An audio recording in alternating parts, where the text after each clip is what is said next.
Edgar Vázquez, que ha sido, como lo hemos recordado, ministro de Comercio Exterior y Turismo y que ahora se desempeña en el sector privado, específicamente como director del Centro de Investigaciones de Negocios Globales 100 de ADES. Edgar Vázquez, bienvenido a RPP, muchas gracias por estar con nosotros. Muchas gracias, buenas noches y es siempre un gusto conversar contigo. Muchas gracias. El día de hoy es el Día del Café Peruano. Se trata de un producto de éxito porque yo recuerdo cuando era joven, unas cuantas personas en las ciudades tomaban café y el resto era de mala calidad y además no sabíamos que se producía acá. Pero resulta que ahora, según algunos estudios, que usted me lo confirme, hay más hectáreas de nuestra tierra peruana dedicada al café que a la papa, que es una planta originaria peruanísima y que se cultiva acá desde hace 3.000 años. ¿Será verdad eso? Bueno, que hayan más de 400.000 hectáreas dedicadas al café, un poquito más que las hectáreas dedicadas a la papa. Sí, es cierto. Además, porque hay que tomar en cuenta que la posibilidad del café en cuestiones de zona geográfica es mucho más amplia en tanto a las altitudes, ¿no? De ciertas altitudes a ciertas, que las posibilidades de la papa, ¿no? Pero las papas van desde la costa hasta grandes alturas. Pero digamos, dependiendo de también las variedades y las calidades y los volúmenes, ¿no? Entonces, y bueno, la zona cafetera va desde Cajamarca hasta Puno, ¿no? Tenemos café por todos lados. Yo creo que es muy interesante el esfuerzo que por largos años productores, exportadores han venido haciendo con nuestro café. Hay que tomar en cuenta aún que el consumo per cápita de café aún es muy bajo en el Perú. Menos de 1 kilo por persona por año, ¿no? Ha venido creciendo, pero exportamos más café del que consumimos internamente. Y eso es una tarea pendiente, sobre todo. Pero eso nos pasa con muchos otros productos. Muchos productos, pero el café tiene una calidad espectacular y cuando uno va al mundo, la cantidad de café que se consume versus lo que hacemos en el Perú, uno no le encuentra todavía la lógica de por qué ocurre eso. Es un trabajo interno de promoción que hay que hacer seguramente, por supuesto. Más aún tomando en cuenta que el Perú tiene pues unas cafés especiales de altísima calidad que ganan muchos premios desde Puno, son de desde altísima el norte. calidad? ¿Qué es lo que les...? Porque son variedades que tienen unas características propias en cuanto a las zonas en donde se producen, por cierto clima, por la combinación con las tierras, por el cuidado orgánico que le da el productor. Es decir, son características realmente propias, únicas, que logran. Y por supuesto la forma en la que se procesa, porque uno, claro, cosecha en grano, pero tiene todo un método de procesamiento, secado, tostado. Entonces, lograr que ese tostado se llegue a un punto de calidad que permita apreciarse en toda su extensión sus atributos, es un arte. Y en el Perú tenemos muchos de esos artistas. El dato que yo tengo es que hay 220.000 familias dedicadas al cultivo del café. Y eso es 1 millón de personas, digamos, si se calcula que hay 4 o 5 personas por familia. Y hay que preocuparnos también por eso, porque en estos momentos la coyuntura está siendo compleja. ¿Por qué? Por las exportaciones, ¿no? Las exportaciones, en el primer semestre, las exportaciones nacionales de café han caído casi 60%. ¿Por qué? Básicamente hay una circunstancia de, digamos, producción amplia en diversas zonas del mundo, ¿no? Que ha presionado los precios a la baja de una manera muy dramática frente a lo que ocurrió el año pasado. ¿No? Porque creo que Honduras y Guatemala están exportando más que nosotros. Así es, Brasil se ha recuperado, que es un importante jugador global. Brasil siempre ha sido el primero. Claro, y el año pasado había sufrido condiciones climáticas y eso mejoró la cotización, hubo un escenario interesante, pero ha vuelto y nuevamente, digamos, los precios globales han bajado. Y bueno, ante los precios tan bajos, muchas veces nuestros agricultores prefieren almacenar, estoquearse y esperar mejores precios, y eso, por supuesto, se verifica finalmente en las cifras de exportación. Ahora, he leído por ahí que en materia de café orgánico, es decir, sin pesticidas ni fertilizantes químicos, estamos entre los 2 primeros, junto a Etiopía, que creo que nos gana un poco Etiopía, ¿no? Así es. Nosotros tenemos una característica muy interesante. Si bien los grandes volúmenes son de cafés, digamos, regulares, ¿no? El Perú tiene, pues, en varias zonas de producción cafés especiales de alta calidad. Los volúmenes son pequeños, además están precisamente dirigidos a nichos muy especializados de alto valor que pagan precios exorbitantes en cada subasta. Y tiene que seguir siendo un camino, ampliándolo para posibilitar que, digamos, hayan cada vez más espacios, más lugares, más familias que se beneficien de estos mercados de alto valor, ¿no? Pero claramente el volumen mayúsculo es de cafés regulares y ese es el que está viéndose afectado en estos momentos por los bajos precios internacionales. Nos ha dicho que los bajos precios son consecuencia de la sobreproducción, que hay competidores que han entrado, por supuesto, y nos quitan mercados y hacen bajar el precio. pero también se habla de disposiciones restrictivas en la Unión Europea. Recordemos que nuestros dos principales compradores son Estados Unidos por una parte y cerca de allá Alemania. Así es. No sé qué otros países europeos serán entre los más importantes, pero ¿cuál es esta directiva europea? Porque ellos están con el tema del Green Deal, ¿no? Así es. Y tener mucho control de las condiciones de respeto a los temas ambientales y a las comunidades. Cierto. ¿En qué nos está perjudicando las restricciones de la Unión? ¿Por qué? Bueno, la Unión Europea, digamos, suele avanzar mucho en términos regulatorios relacionados a cuidado del medio ambiente y otros aspectos de sostenibilidad. Las últimas directivas que han salido tienen que ver con deforestación, es decir, en unos ciertos periodos de tiempo va a entrar en vigencia, ya está en pleno desarrollo de la normativa, pero van a entrar en vigencia con ciertos tiempos y entonces van a haber prohibiciones para el ingreso de productos hacia la Unión Europea si es que estos productos se han, digamos, producido, valga la redundancia, en zonas donde ha existido deforestación. Entonces, eso, por supuesto, está echando sombra no solamente al café, sino también al cacao y otros cultivos alternativos. Hay una paradoja ahí, ¿no? Porque la realidad del Perú es una realidad en que muchas de estas zonas cafeteras, cacaoteras, entre otras, se han desarrollado en zonas, se han desarrollado con productos alternativos a la hoja de coca, ¿no? Entonces, sí, eso es muy importante. Sí. Y claro, la deforestación no la provocó el productor cafetalero o cacaotero, sino la provocó, digamos, precisamente aquellos que se quieren reemplazar ahora con café, ¿no? Entonces, que no usan insumos químicos. Exactamente. Entonces, paradójicamente, una normativa, cuando, en este caso la Unión Europea, cuando no analiza todas las posibilidades y casuísticas, en este caso una realidad peruana muy propia, de que estos son cultivos que ayudan a que estas poblaciones entren a actividades lícitas, de que tengan una digamos, posibilidad de solventar sus familias de una manera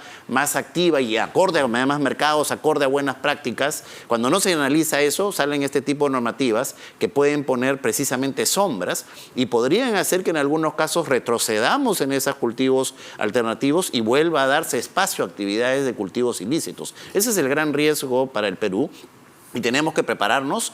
Por supuesto que también la Unión Europea está montando líneas de cooperación para adaptación, pero creo yo que tiene que haber un trabajo más intenso de las autoridades peruanas, Ministerio de Agricultura, entre otros, para poder posibilitar que todos aquellos cultivos peruanos que se han desarrollado en espacios que en algún momento fueron deforestados, pero que ahora pues precisamente son parte del sustento de la vida de los peruanos, no vayan a verse afectados por esta normativa en el futuro cercano. Claro. Ahora, hubo justamente el mes de julio una reunión cumbre de jefes de Estado de la Unión Europea, los 27, y del CELAC, ¿no? Todos los países de América, salvo Estados Unidos y Canadá, me parece. Y ahí se lanzó un vasto programa de inversiones en relación a la sostenibilidad. ¿Qué sabe usted de la participación peruana? No pudo viajar la presidenta de la República, no había la ley todavía, estuvo la canciller, pero no hemos tenido mucha información de esa reunión que en realidad tomó poco tiempo, ¿no? Tuvo lugar en Bruselas, pero sí ha habido una voluntad, hacía muchos años que no había una reunión de jefes de Estado europeos con sus homólogos latinoamericanos. Es cierto, no se ha digamos, comunicado mucho respecto de las cuestiones concretas y en qué líneas de cooperación y montos van a darse y finalmente, por supuesto, cuáles van a ser las características de los países en América Latina que van a poderse ver beneficiados de ciertas líneas, ¿no? Hay que reconocer que la Unión Europea pone a disposición importantes líneas de cooperación para países de América Latina, incluyendo el Perú, en áreas de sostenibilidad. Eso hay que reconocerlo. Obviamente son líneas de cooperación que igual no pueden ser las que cubran las necesidades de un país. Tiene que haber un complemento del propio Estado peruano y de la actividad privada que tiene que, por supuesto, adaptarse a los nuevos estándares y demandas de los mercados.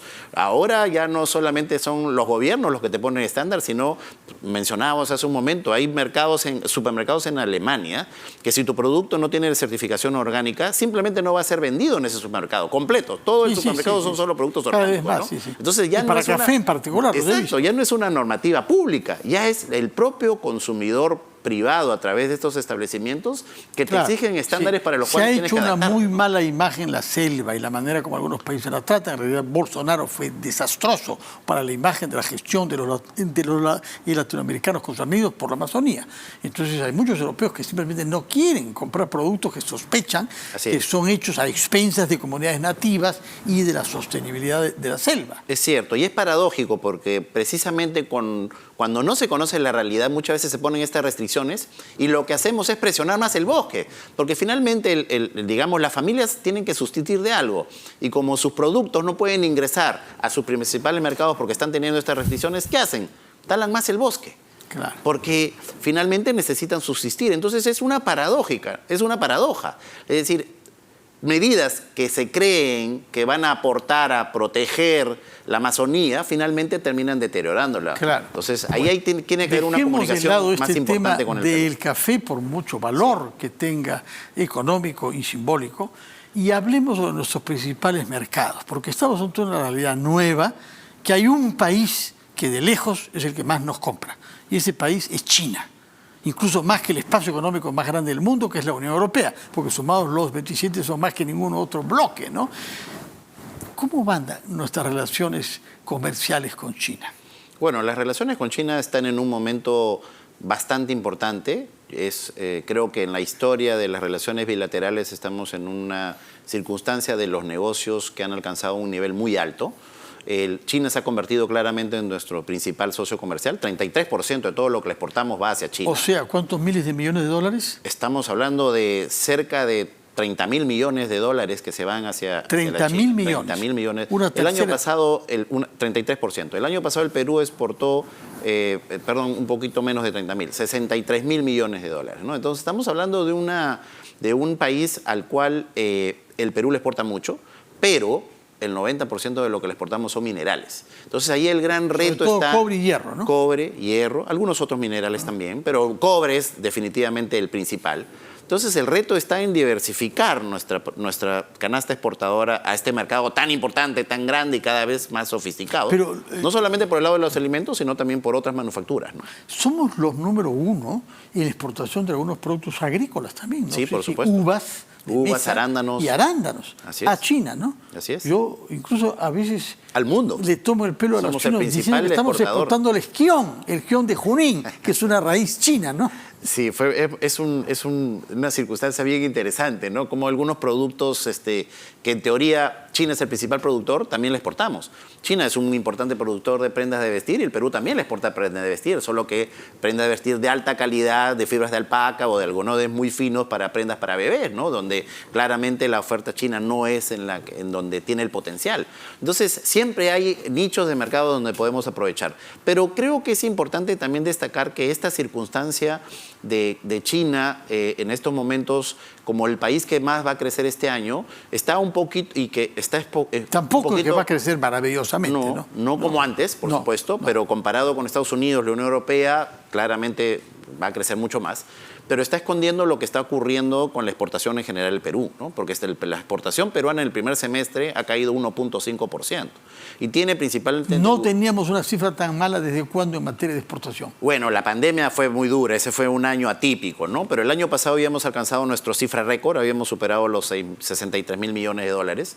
Este año vamos a retroceder. Básicamente las regiones donde estamos más afectados son Europa, América Latina y en algunos nichos de mercado en Estados Unidos también. Y hay una multiplicidad de factores, ¿no? Demanda que se está ralentizando porque la economía global se está ralentizando.